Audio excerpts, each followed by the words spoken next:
आज जो हम मूवी की बात करने वाले हैं उसका नाम है रेड स्पैरो। इस कहानी की शुरुआत होती है मॉडर्न रशिया से, जहां पर हमें डोमिनिका नाम की एक लड़की को दिखाया जाता है। डोमिनिका एक बैले डांसर है। दरअसल उसे किसी भी कीमत पर पैसे कमाने थे, क्योंकि उसकी माँ हमेशा बीमार रहती है और उनके इलाज के लिए हमेशा उसे पैसों की जरूरत होती है। और एक दिन जब वो परफॉर्म कर रही होती है तो उसका पार्टनर गलती से उसके पैर के ऊपर पैर रख देता है, जिससे उसके पैर की हड्डी टूट जाती है। और इसी घटना के साथ उसका डांसिंग करियर हमेशा के लिए खत्म हो जाता है, जिससे उसे बहुत दुख होता है। उसे नहीं पता कि अब वो पैसे कैसे कमाएगी, अपनी माँ का इलाज कैसे करवाएगी। कुछ महीने बीत जाते हैं और उसका पैर ठीक हो जाता है। एक दिन उसके अंकल, जिनका नाम इवान होता है, वो उसके पास आते हैं। दरअसल वो रशिया की सीक्रेट एजेंसी में डायरेक्टर है। वो डोमिनिका को कहते हैं कि मुझे तुम्हारी मदद की जरूरत है, तुम मेरे साथ काम करो। पर डोमिनिका साफ साफ मना कर देती है। उसके अंकल उसे बताते हैं कि तुम्हारे पैर का एक्सीडेंट हुआ नहीं था, बल्कि जानबूझकर तुम्हारे पैर की हड्डी को तोड़ा गया था, और जिसने ये किया था वो तुम्हारी दोस्त है।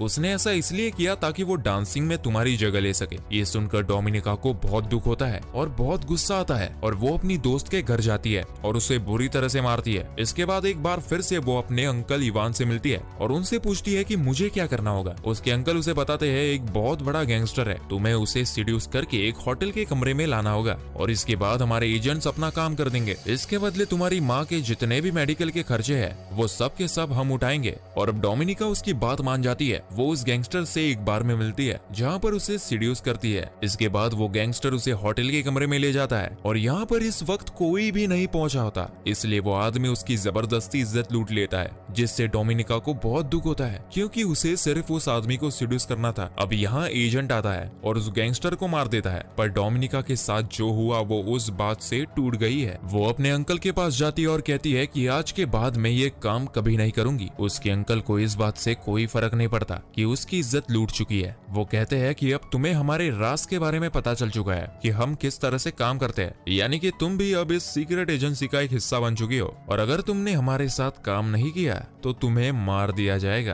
क्योंकि तुम हमारे सारे राज जान चुकी हो। वही दूसरी तरफ हमें मॉस्को में नेट नाम के एक लड़के को दिखाया जाता है, जो कि एक अमेरिकन जासूस है। नेट एक आदमी से मिलता है जिसे वो मार्बल कहकर बुलाता है। दरअसल ये नेट को खबरें देता है और वो उसे कुछ खबर देकर वहाँ से निकल जाता है, पर तभी वहाँ पर पुलिस आ जाती है। नेट नहीं चाहता कि उसे खबर देने वाला मार्बल पकड़ा जाए, इसलिए वो गोलियां चलाता है, जिससे पुलिस का ध्यान उसकी तरफ आकर्षित होता है और मार्बल उस जगह से भाग जाता है। लेकिन यहाँ पर नेट को पकड़ लिया जाता है और वापस अमेरिका भेज दिया जाता है। पर नेट एक बार फिर से रशिया जाना चाहता है, लेकिन उसके जो सीनियर होते हैं वो कहते हैं कि तुम रशिया नहीं बल्कि बुडापेस्ट जाओगे, ताकि तुम एक बार फिर से मार्बल से मिल सको। वही दूसरी तरफ हमें रशिया की सीक्रेट एजेंसी के डायरेक्टर इवान को दिखाया जाता है, जो उस वीडियो फुटेज को देख रहा होता है जिसमें नेट मार्बल से मिला था, और उसे देखकर उसे समझ आ जाता है कि मार्बल एक रशियन सीक्रेट एजेंसी का ही मेंबर है, जो इस वक्त बुडापेस्ट में है। और अब इवान किसी भी कीमत पर उसे मारने के लिए किसी स्पाई को, यानी कि जासूस को भेजना चाहता है। वो डोमिनिका के पास जाता है और उससे कहता है कि तुम्हें बुडापेस्ट जाकर मेरा एक काम करना होगा, और सबसे पहले तुम्हें इसके लिए ट्रेनिंग लेनी होगी। और इसके बाद उसे एक स्पाई स्कूल में भेजा जाता है, जहाँ की ट्रेनिंग बहुत ही खतरनाक, बहुत ही मुश्किल होती है, लेकिन जल्दी वो इस ट्रेनिंग को पूरा कर लेती है। और इसके बाद डोमिनिका को बुडापेस्ट के लिए रवाना कर दिया जाता है।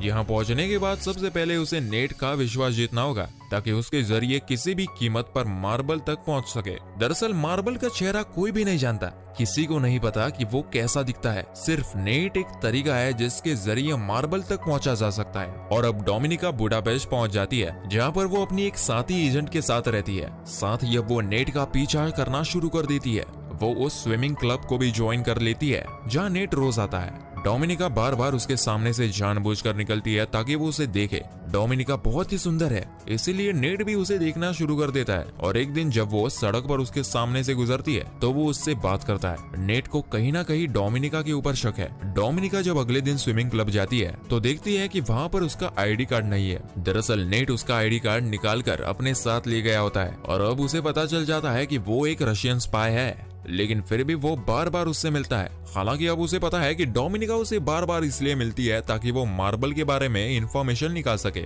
वही डोमिनिका जब एक दिन अपने घर पर जाती है तो उसके साथ जो उसकी फ्लैटमेट होती है, जो खुद भी स्पाई है, वो घर पर नहीं होती है। और जब वो घर की तलाशी लेती है तो उसे पता चलता है कि उसकी जो साथी है वो किसी अमेरिकन स्पाई से मिलने वाली थी, जिसे वो कुछ इन्फॉर्मेशन देगी और इसी इन्फॉर्मेशन के बदले उसे पैसे मिलेंगे। डोमिनिका भी समझ जाती है कि उसे भी उसी की तरह एक मिशन दिया गया है अब डोमिनिका अपने काम को पूरा नहीं कर पाती, उसे मार्बल के बारे में कुछ भी नहीं पता लगा, इसलिए इवान यहाँ पर आता है और उसे पूछता है कि तुम्हारा काम इतना स्लो क्यों चल रहा है, अगर ऐसे ही चलता रहा तो तुम्हें मार दिया जाएगा।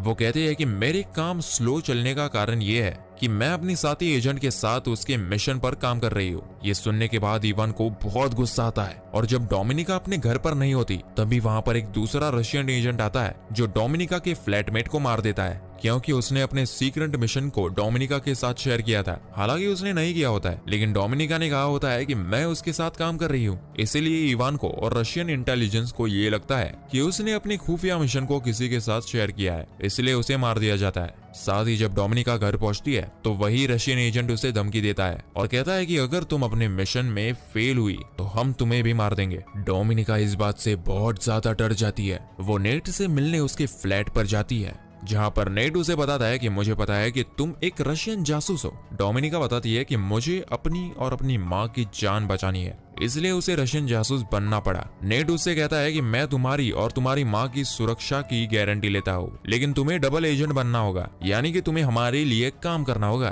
और उसकी बात वो मान जाती है, जिसके बाद वो दोनों एक दूसरे के बहुत करीब आ जाते हैं। और अगली सुबह जब वो नेट के घर से निकलती है तो उसके पास उसका एक गिलास भी होता है जिसमें नेट के फिंगरप्रिंट्स है। वही नेट एक बार फिर से मार्बल से मिलता है। मार्बल उसे आगाह करता है कि तुम्हें डोमिनिका से दूर रहना होगा, क्योंकि वो एक रशियन जासूस है और तुम्हारे लिए बहुत बड़ा खतरा बन सकती है। लेकिन नेट उसकी बात नहीं मानता और उसे अपने साथियों से भी मिलवाता है, जहाँ पर डोमिनिका कहती है कि मैं तुम्हारे लिए काम करूंगी, लेकिन इसके बदले तुम्हें मुझे $30,000 देने होंगे। अमेरिकन एजेंट्स पूछते हैं लेकिन हम ऐसा क्यों करेंगे? वो कहती है क्योंकि मैं तुम्हारी मदद कर सकती हूँ। जिस लड़की के साथ मैं रहती थी वो एक रशियन एजेंट थी।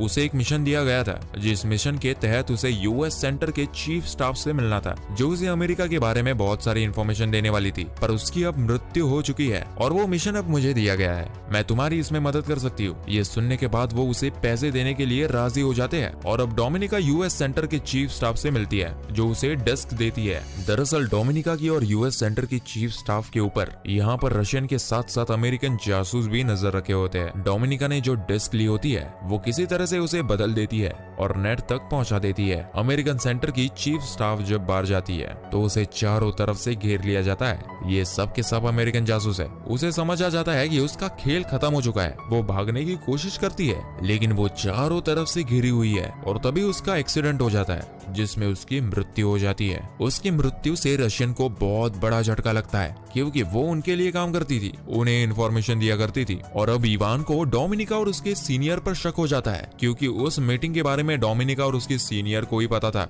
इन दोनों को वापस बुलाया जाता है, जहाँ पर इन दोनों को बहुत टॉर्चर किया जाता है। डोमिनिका के सीनियर की मृत्यु हो जाती है, लेकिन डोमिनिका अब भी जिंदा होती है। वो यहाँ पर इवान को बताती है कि मैंने ये सब इसलिए किया ताकि मैं नेट का भरोसा जीत सकूं और किसी भी तरह से मार्बल तक पहुंच जाऊं। नेट का भरोसा मैंने जीत लिया है और अब मैं जल्दी मार्बल तक पहुंच जाऊंगी। इवान उसकी बातों में आ जाता है और उसे एक बार फिर से बुडापेस्ट भेजने के लिए राजी हो जाता है। पर बुडापेस्ट जाने से पहले वो इवान के घर आती है, जहाँ पर वो कुछ पलों के लिए उसे सेड्यूस भी करती है। इवान को भी उस पर अभी भी शक होता है, इसलिए बुडापेस्ट वो उसके पीछे एक और जासूस भेजता है। डोमिनिका बुडापेस्ट पहुंचने के बाद सबसे पहले नेट से मिलती है। नेट उसे देखकर बहुत खुश होता है और अपने गले से लगा लेता है और वो नेट को सब कुछ बता देती है।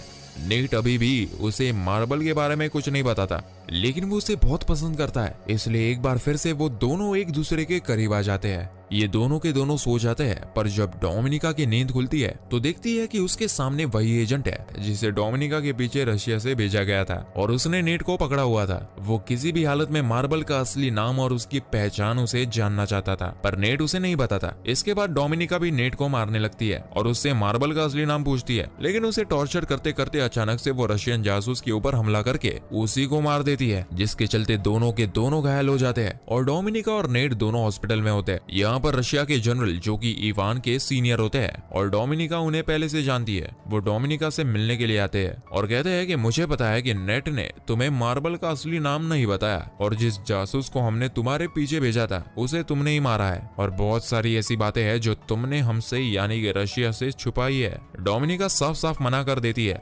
जनरल कहते हैं कि तुम्हें मुझसे डरने की जरूरत नहीं है। जिस मार्बल मार्बल की तुम्हें तलाश है जिसे नेट बचाने की कोशिश कर रहा है, वो और कोई नहीं बल्कि मैं ही हूँ। मैं रशिया के लिए पहले बहुत ईमानदार था। एक दिन मेरी पत्नी बहुत ज्यादा बीमार थी। एक अमेरिकन डॉक्टर था जो मेरी पत्नी को बचा सकता था, लेकिन मुझे इसके लिए अलाउड नहीं किया गया। उन्हें ऐसा लगता था कि मेरी सच्चाई उस डॉक्टर को यानी कि अमेरिकन को पता चल जाएगी, जिस वजह से मेरी पत्नी की मृत्यु हो गई। ये पूरा का पूरा सिस्टम करप्ट है, इसलिए मैंने रशिया का साथ छोड़ दिया और एक डबल एजेंट बनकर अमेरिका के साथ और रशिया दोनों के साथ काम करना शुरू कर दिया। तुम मेरी सच्चाई रशिया की खुफिया एजेंसी को बता सकती हो, इसमें मैं पकड़ा जाऊंगा और तुम एक नेशनल हीरो बन जाओगी, और इसके बाद तुम मेरी तरह अमेरिका के साथ और रशिया के साथ दोनों के साथ एजेंट बनकर काम कर सकती हो और रशिया की करप्ट एजेंसी को खत्म करवा सकती हो। दरअसल जनरल ने उसे सब कुछ इसलिए बताया होता है क्योंकि उन्हें पूरा विश्वास होता है कि जल्दी वो पकड़े जाएंगे और वो नहीं चाहती कि उनकी जिंदगी वेस्ट जाए। वो चाहते हैं कि डोमिनिका उन्हें पकड़वाए, जिसके बाद डोमिनिका उनकी जगह ले ले। और अब डोमिनिका रशियन एजेंसी के पास जाती है। यहाँ पर वो उन्हें मार्बल की सच्चाई, उसका नाम और सब कुछ बता देती है। कुछ ही देर बाद हमें दिखाया जाता है कि रशियन एजेंट जनरल को नहीं